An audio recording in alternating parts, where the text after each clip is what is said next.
This is another episode of Mother Tales, and I'm so happy to be here with Katy. I met Katy 1 year ago. Was it? Yeah, almost a year ago. We started a training, professional training called Compassionate Inquiry, who was created by Gabor Mate. And so your story, Katy, really, every time I hear your story, I don't know, I'm so much in awe and inspiration. And so I invited you for this, and please introduce yourself. Let's hear from you.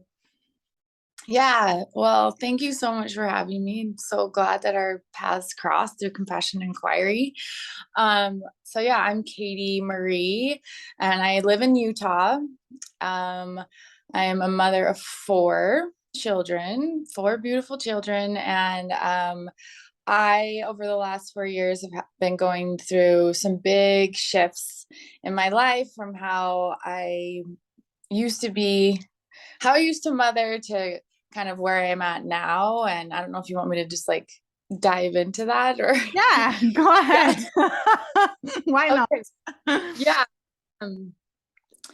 So I grew up Mormon, or LDS is another word that we call that religion. And in this religion, as a young woman, like from the moment you're a little girl, you're taught that your purpose in life is to have children, to be a mother, which is wonderful, right? Being a mother is a really good thing. But what happens is in this religion, you get married really, really young, and like 18, 19, 20, that's very normal. You get married and then you start having babies. And so that's what I did. I got married really, really young, and to someone that I didn't know. I mean, you don't date very long. Well, because you can't have sex before you get married. So that's a big no-no. So you get married young, you get married fast, and then you start to multiply and replenish the earth. Like that's what they tell you. It's like you're supposed to have babies. And so I did. I had 4 children pretty quickly, and that was my whole world. But I could tell something was just so off and disconnected within myself. I wasn't living my life how I think I really felt I needed to deep inside, but I didn't know how to navigate that. I didn't know what was outside of the religion, what was outside of what I had been taught, and what was so normal here in the culture in Utah. I just knew that something felt so off inside of me. And so after I had my 4th child, who happened to be a little girl, and I had 3 boys prior to that, I just knew, I was like, I have to do something different. Something just does not feel right with my life. And I had everything that I was supposed to have, right? Like I had the husband, children, the house. Like if someone were to come and look at my life from the outside, they would have been like, oh, wow, like Katy has everything. Katy's perfect life. Yet I had checked off all the boxes and still felt so disconnected from. And you were staying at home when you were your children. You were not working, right? Like this was. Right. Okay. Yeah. Stay-at-home mom. My husband worked. So that was my whole identity, was being a stay-at-home to these children. And so I'd hit this point. We'd been married now for about 14 years. And I'd given my all to just like, okay, I'm a stay-at-home mom. I'm very, very dedicated to this religion, thinking like if I'm super spiritual, if I do everything they tell me to do, maybe I'll start to feel better. But I had hit this point where I'm like, I can't pretend anymore. Something is wrong. Something feels off here. Right. And so I finally had the courage. My daughter was 1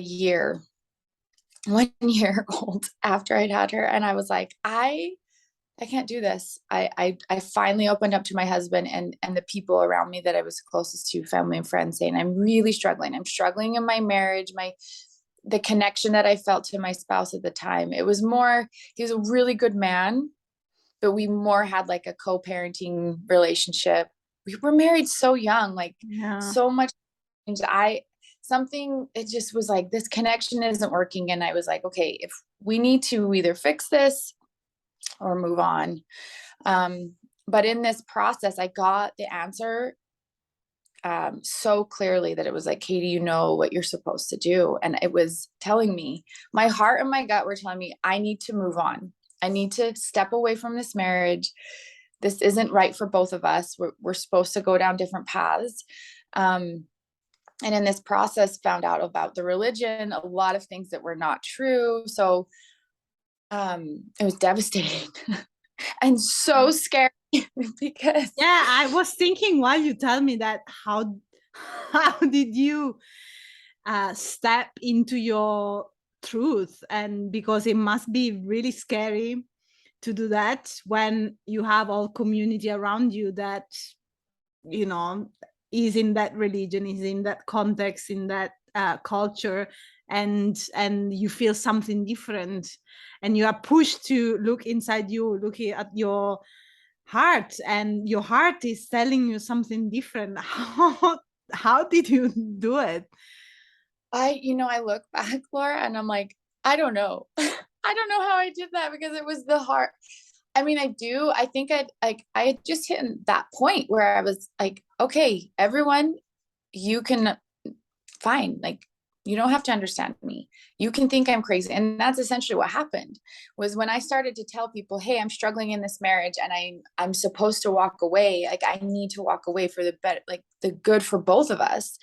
And the religion too, like this religion is actually not lining up with what feels right for me. And everyone was like, well, Katy's losing her mind. Katy's bipolar. Katy just doesn't want to be a mom anymore. Like there was so much negativity, fear, and judgment being thrown at me. But I had hit my limit. I was like, okay, judge me. Think that I'm crazy. I am not living my life anymore for all of you. Like I'm finally going to choose me. And I had to leap into the unknown, and it was terrifying. It truly was leaping into like a dark, like off a dark cliff into like, okay, I hope that I can land. But something was holding me, and I think it was like this gut pull was so strong that I was like, I don't care. Let's do this. And I did. I started to choose myself for the first time in my whole life. So that was very empowering. But it was also really scary because I had been a stay-at-home mom for 11 years. My oldest son was 11 at the time. So I don't have like a resume. I had my degree from college, but once I got pregnant, I stopped going because I'm in my mind, I'm like, oh, I'm a mom now. And I'm going to be a stay-at-home mom for the rest of my life. So it'll be fine. You had to start everything from scratch, basically. Everything from scratch. And I had lost how I had identified as a human when I stepped out of these roles. When I got divorced and I left my religion, who I was like, because all of a sudden I'm not a stay-at-home mom anymore. I have to go out and I have to find work. I have to figure out how I'm going to start to provide for myself. The religion being gone was so hard because that was my whole world. I'm 34 at this time. Up until then, this religion was how I saw I knew all the answers, right? Why I'm here, what I'm supposed to do when I'm here, and where I'm going to go when I die with my family. And if I do all these things, then, I'll be happy in heaven. Yeah, it was your And anchor. Yeah, it was a way to anchor yourself. Yeah, it really was. And that was gone. And so I'm like floating in the debris of my world, just being completely destroyed by myself, mind you. You know what I mean? yeah. Like I did this, and there were moments when I was like, never mind, can I go back and pretend like everything is fine? And I mean, obviously you can't, like, once you start that momentum of moving forward, but I mean, it was really scary and overwhelming. And there were moments where I was like, I'm not going to make it. Like, this is so much. And also having the weight of these four beautiful humans, like I'm I'm finding who I am for the first time in my life. I'm finally looking inwards and going, wait a second, I've been told who to be, how to act, how I'm supposed to be a mom for like ever. And now I'm finally looking at myself and starting to find who I really am, while also carrying the weight of like, but these are my responsibilities, these babies, these beautiful children that I love so much. And kind of having a conflict in that too, like, because there's a part of me that literally I wanted to run away. I wanted to just like get out of Utah and become a gypsy and travel around the world. You know what I mean? Like, because I was just like, I'm finally Yeah. free. And what am I supposed to do? But I have my kids and I need to, yeah, like there was a lot of conflicting feelings and emotions. And I mean, obviously I didn't leave and I love them so much, but there was a part of me that definitely wanted to just like be free and go travel and find out who I really was. But I did that while staying here. Yeah. Yeah, because But I also think it's a part of the young you where that you wanted to explore and you didn't have the opportunity to do that. And I feel like it's totally normal that you wanted to do that, and you yeah, did. And wow, when you tell this, every time I hear this story, I feel like wow, wow. yeah. Well, I mean, this is what started happening for me is I lost so much support. I mean, most people are basically giving me the middle finger, like, okay, Yeah. Katy, see you later. Like, we're not going to help you. We're not going to talk to you. And I was so alone. I had like maybe a handful of people who were like, it's okay, Katy, we see you and we're here. Like two or three people. And what this caused for me was I had to start to really dig deep into myself and go, okay, like, what is in here, and find a strength I didn't know I had, because it was me. It was just me having to forge through all of this alone. And so looking back, as hard as it was, I'm grateful, because it really, like, I know who I am now. Like, I really had to dig deep and find that within. And fortunately, I didn't get completely lost in numbing that and like the pain of it and just being like, okay, never mind, it's too much, so I'm just gonna completely not feel, because that would have just, I mean, I wouldn't have evolved and been to the point where I am at now. I found ways to find my outlet, which is one of being in the mountains. I live near the mountains, and so the mountains became my saving grace. I've always lived here and I've loved them, but I hit them so hard, and it became like climbing the mountain was like my therapy. And I would go out and I wouldn't just like hike, I would climb peaks. So really, really hard.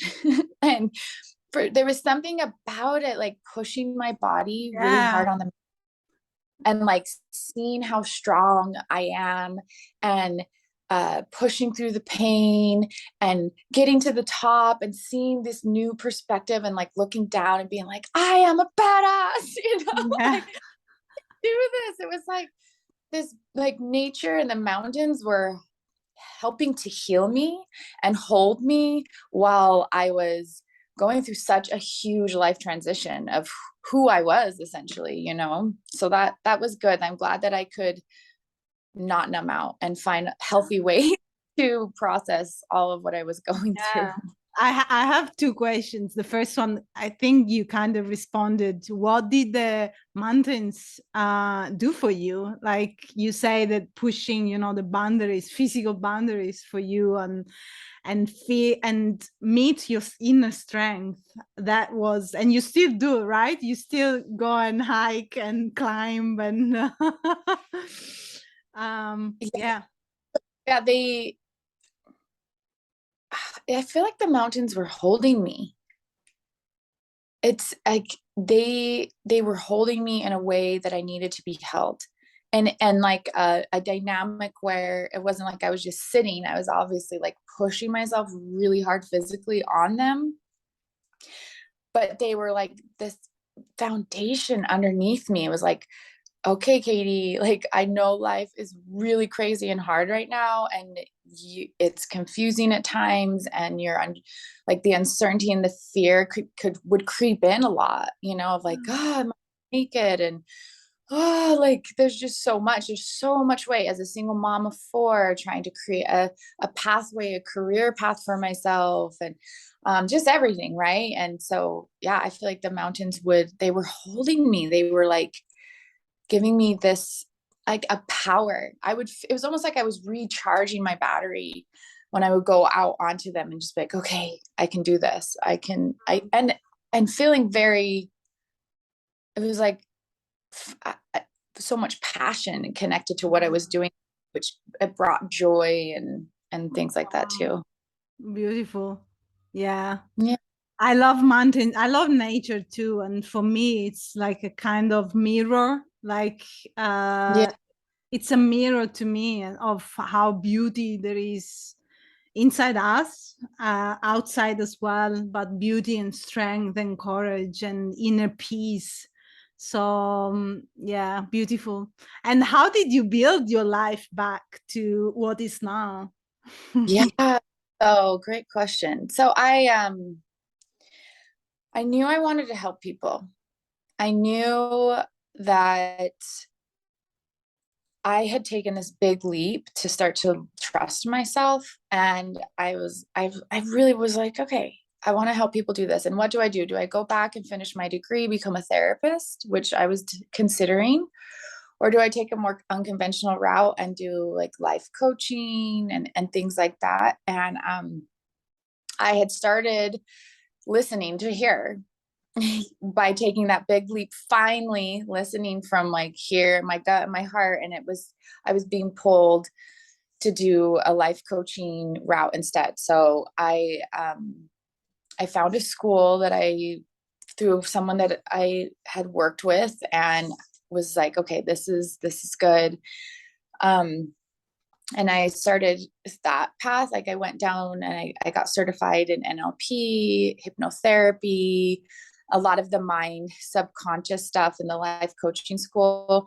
And I ended up going in person because I was going to just do it all online. But I had this, again, feeling that was like, no, Katy, you need to go in person for the training. And so I to Toronto actually for it, and met the most amazing women. And it was like this magical week.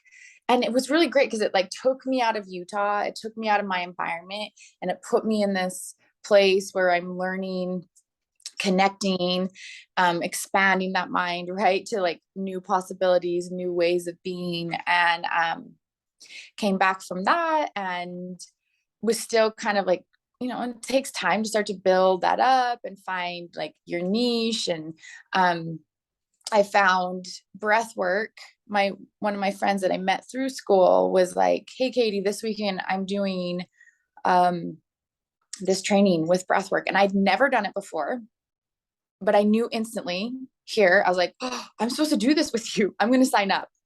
So I just signed up and did the weekend training, and I was completely blown away. And it was the exact right next step of what I needed, because it took I had all the mindset stuff, and now I had this tool for the somatic release with the breath. So I started just showing up and doing breath work for people. And I was building and like gaining popularity. I was getting more comfortable with it. And then I happened to watch Gabor Mate's The Wisdom of Trauma, and was like, what? I did the same. What? Who is this man? This is incredible information. And this, like, it just made so much sense to me at the time, having no idea that he has a course that you can actually take to learn how to help people. And just randomly on Instagram, I saw someone post that was like, yeah, I was in Gabor's compassionate inquiry program. And I was like, oh, he has a program. So like got on, saw that it started in like a month, hurried, filled everything out, got accepted, started this program. And it was the exact right next step again of what like the tools that I've been able to get to help people to heal, to come back to themselves, essentially, of what I was trying to do and was very alone and I didn't know. So it's really cool to look back because I can connect the dots of like, oh my God, yeah, like that was pulling me there. And then that showed up and pulled me there. And then the next, but it was all because I was listening, to this. And so it's, so now I'm creating this great career path that I'm so passionate about too, because here's the thing. I was like, I'm not going to just go get a job that I hate and work 9 to 5 for the next 30 years. I'm going to I'm going to take some risks, follow my passion. I'm going to do it differently because I was like, I was living in this box of how I thought the world was as a Mormon, and it was a lie, right? Like it wasn't true for me. What else is not true for me? Like what other boxes am I not going to be put into? And so it does take a little bit of risk to start to like carve your own path and do it a little bit differently, but it's been so rewarding because I'm so passionate about what I do that it doesn't feel like work.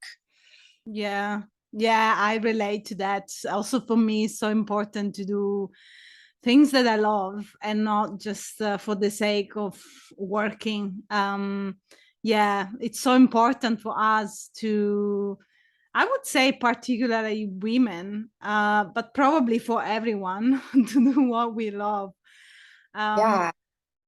And I would love to ask you, um, how you say that, of course, you love helping people, and this study that you did, and the compassionate inquiry, the breath work, for sure helped you, and you are now helping people.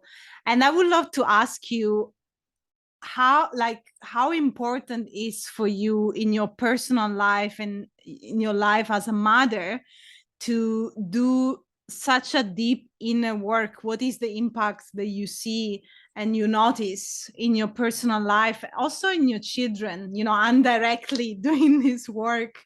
What is it, something is changing? Do you notice a difference?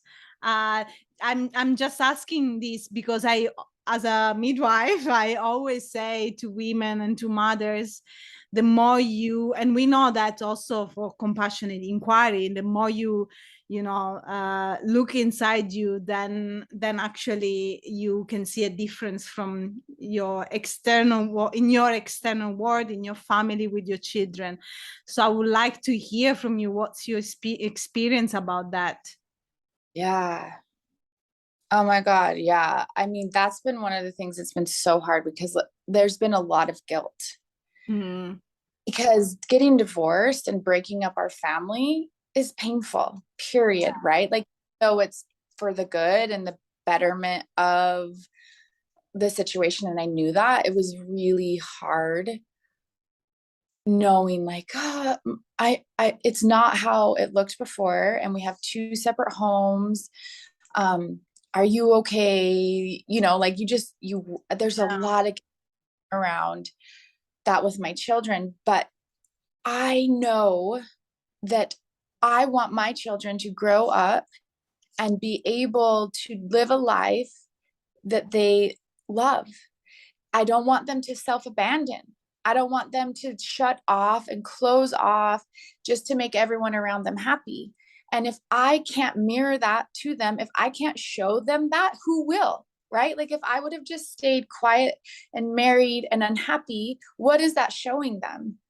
And so I have found that the greatest gift that I can give my children is choosing myself and showing them that I matter, that like just because I'm their mom doesn't mean that I disappear and I don't have any hobbies or likes or things. Like all I am is your mom. I think that's such a disservice to children because they need to see that you matter, that you're living still. And so I've really had to work with that, of those feelings of guilt and where they're coming from, because at the end of the day, I'm giving my children, because if I just stayed Mormon and never upset the family, that would have been their only, like, oh, this is my path. Yeah. This, right? This is the only way, just like I had been taught. Here, Katy, this is your only way, and live in this. And if you go outside of it, you're going to be miserable, you know? And here I am, although it's been hard, although like, cause they are still believing in the LDS faith with their father. And so that can be confusing. There is more than one right way to do life. And I'm also showing them that, like, hey, guess what? Look, there's options here. You get to decide for you what is right. And so yeah, I can't stress enough the importance as mothers to choose themselves, to find who they really are and live that space. So who I am right now as compared to the 4 years ago when I started this is so different. I am very anchored in like who I am as a person. I have boundaries. I've worked through so much shit, you know, like a lot of the things that I was carrying and not realizing it, and that inner work of really coming home to myself and being anchored in myself, of not needing the outside world to validate me as much. I mean, obviously there will always be work around that, but I have grown so much. And my children get that. They get this, and I'm happier than I've ever been. I'm more grounded than I've ever been. And so it's so important. And I really do feel like I'm giving my children a gift by choosing myself. And it's not selfish, because it can feel that way as a mom so many times, where it's like, I don't want you to think that, you know, I love you so much and I want to do what's right for you. And what's right for you is to be the best version of me. And the best version of me is connected fully and living fully. Like I want my kids to live so alive, not shut down. So wow, thank you for these words. And what would you advise or suggest to a new mother? What's your biggest advice that you would give to a new mother?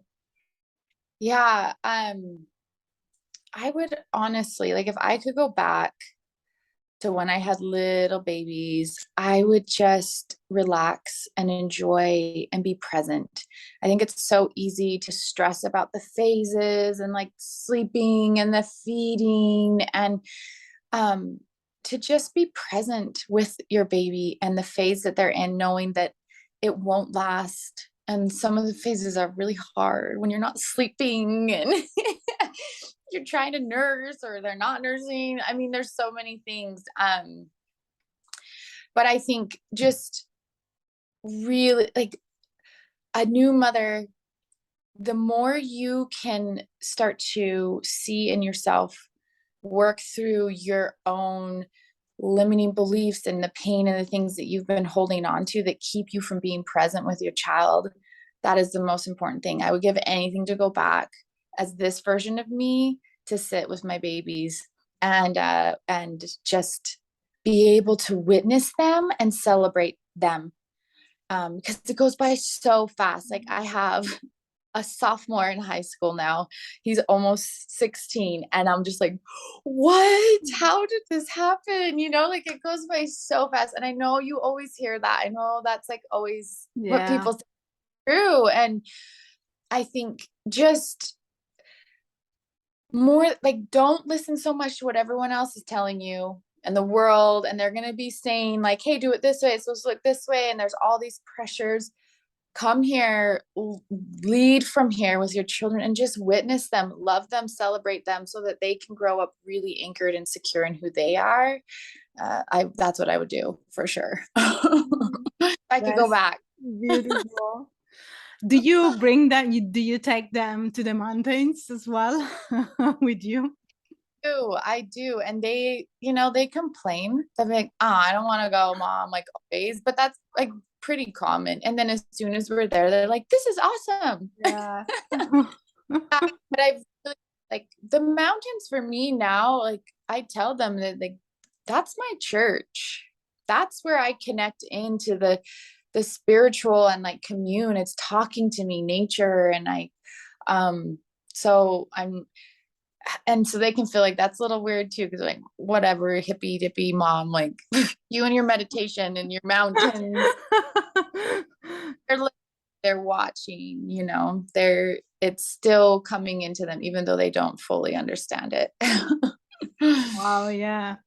And I would like to ask you, in what you do now, how do you use, the breath? I would just would love for you to share, how do you use your breath, meditation, and also CI, compassionate inquiry, into trauma work? What do you like? And like I say, trauma work, or maybe you use it also for other things, to relax, to self-regulate, or how do you use that helping people? What do you do?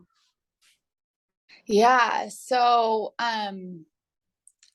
breath work, I teach I hold classes, or I do one-on-ones with people, um, where you breathe in a holotropic 3-part breath. And what that does is it starts to shut off your sympathetic nervous Mm. system.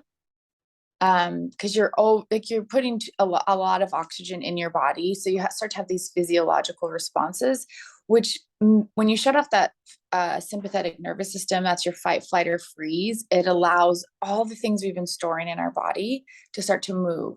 And the breath is really amazing, because it's like a broom. It's sweeping your body, so you don't even necessarily have to think. A lot of people come in and they're like, or after the experience, they're like, I had no idea I was gonna cry or release that. I thought I had worked through that here, right? But we forget, and are just learning, actually not even forget, like, we were taught it's separate, our mind and body, but it's not, so we can work through it here, but we're storing it here. So it helps to move.